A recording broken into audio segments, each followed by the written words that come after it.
یہ ہے جو بعض اوقات لوگوں کے ذہنوں میں ایک شبے کے طور پر یا ایک سوال کے طور پر پیدا ہوتی ہے۔ ہم جب سے دارالعلوم قائم ہوا 14 اگست کی تقریب منایا کرتے ہیں، اور اس موقع پر کبھی مختصر کبھی مفصل اجلاسات بھی مقرر ہوتے ہیں، منعقد ہوتے ہیں، جس میں پاکستان کی تاریخ بھی بعض اوقات بیان کی جاتی ہے اور پاکستان کے مقاصد کا بھی ذکر ہوتا ہے۔ بعض مرتبہ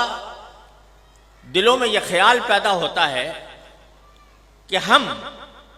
جو اپنے آپ کو حضرات علماء دیوبند سے وابستہ قرار دیتے ہیں اور انہی کے خوشہ چی ہیں، کیونکہ ہمیں اس بات پر مکمل اعتماد، الحمدللہ مکمل اعتماد اور یقین ہے کہ حضرات اکابر علماء دیوبند ہمارے بہترین اسوہ اس لیے ہیں کہ وہ اتباع سنت کی تصویر ہے، اور ہمیں اس بات پر مکمل اعتماد ہے کہ اہل السنت والجماعہ کا جو طریقہ ہے وہ ہمارے حضرات اکابر علماء دیوبند اس کا مظہر ہے، ما انا علیہ و اصحابی کا مظہر ہے۔ تو چونکہ حضرات علماء دیوبند اور ان کی اتباع میں ہم بحیثیت خدام جامعہ دارالعلوم کوئی دن نہیں منایا کرتے، کوئی کسی کی برسی نہیں منایا کرتے، کسی کی پیدائش کا دن نہیں منایا کرتے، یہاں تک کہ اس کائنات میں سب سے زیادہ عظیم ہستی جو در حقیقت وجہ تخلیق کائنات ہے، جناب محمد الرسول اللہ صلی اللہ علیہ وسلم، آپ کا یوم پیدائش بھی ہم لوگ نہیں مناتے۔ آپ کا وہ یوم پیدائش جس کو آج کی اصطلاح میں عید میلاد النبی کہا جاتا ہے، وہ بھی ہم نہیں مناتے، لیکن یوم پاکستان مناتے ہیں، 14 اگست کو یوم آزادی مناتے ہیں۔ تو بعض لوگوں کے دلوں میں یہ خیال پیدا ہوتا ہے کہ جب اگر دن منانا ہے تو سب سے زیادہ اس کے مستحق نبی کریم سرور دو عالم محمد مصطفیٰ صلی اللہ علیہ وسلم کی پیدائش ہے یا آپ کی یاد ہے، جس کو منانے کے لیے کوئی تقریب منعقد کی جائے۔ کیا وجہ ہے کہ ہم عید میلاد النبی نہیں مناتے لیکن یوم پاکستان مناتے ہیں، آزادی پاکستان کا دن مناتے ہیں؟ تو میں اس کی وضاحت کرنا چاہتا ہوں کہ اس میں کوئی شک و شبہ نہیں ہے کہ اس کائنات کی تاریخ میں سب سے بڑا عظیم دن وہ تھا جس میں اللہ تبارک و تعالی نے اس کائنات کی ہدایت کے لیے جناب محمد رسول اللہ صلی اللہ علیہ وسلم کو مبعوث فرمایا۔ اس سے زیادہ عظیم دن انسانی تاریخ میں کوئی اور نہیں جس میں آپ تشریف لائے، لیکن آپ ہی کی تعلیمات اور آپ ہی کی سنت اور آپ کے جانثار صحابہ کرام کی سنت یہ ہے کہ انہوں نے کبھی نبی کریم سرور عالم صلی اللہ علیہ وسلم کا دن نہیں منایا، اور اس لیے نہیں منایا کہ اللہ تبارک و تعالی نے رسول کریم صلی اللہ علیہ وسلم کو اس لیے مبعوث فرمایا تھا تاکہ آپ کی ہدایت کی روشنی سے یہ کائنات منور ہو اور لوگ آپ کی تعلیمات کی اتباع اور پیروی کریں۔ آپ کی ذات والا صفات وہ ہر قسم کی رسمی کارروائیوں سے کہیں بالاتر ہے، اور حضرات صحابہ کرام جو آپ کی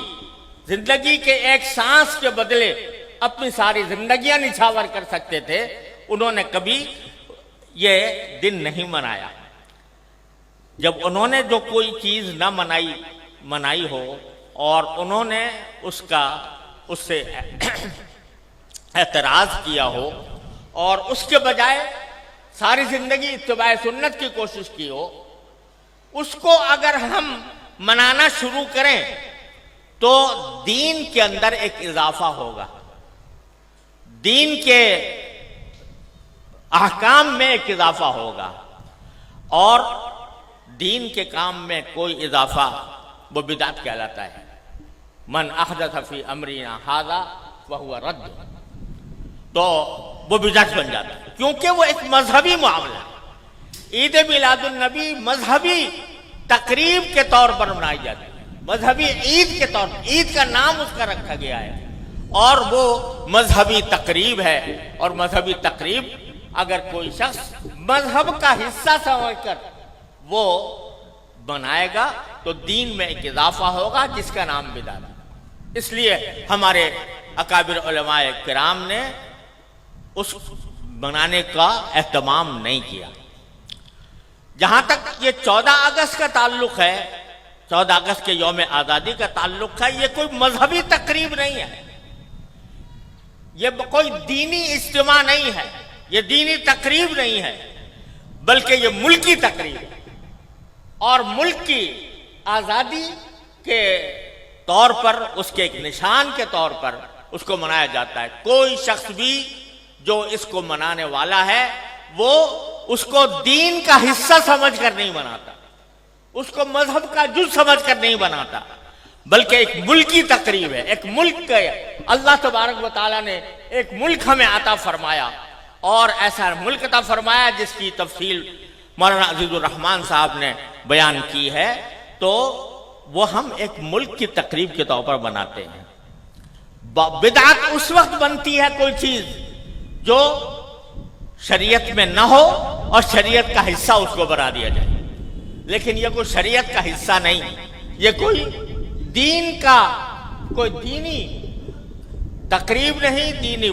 عید نہیں، دینی مذہب نہیں، دین کا کوئی مذہبی حصہ نہیں، لہذا یہ ایک ملکی تقریب ہے۔ اور یہ ایسا ہے جیسے کہ اگر کوئی شخص اپنے گھر کے اندر کوئی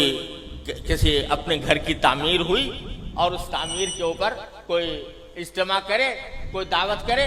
تو یہ کوئی مذہب کی تقریب نہیں ہے، کوئی دین کی تقریب نہیں ہے۔ اسی طریقے سے ہم یوم آزادی پاکستان کا اس لیے مناتے ہیں کہ اللہ تبارک و تعالیٰ نے اپنے فضل و کرم سے یہ نعمت ہمیں عطا فرمائی تھی، اور ملکی تقریب کے طور پر اس کو منایا جاتا ہے۔ دوسری بات یہ ہے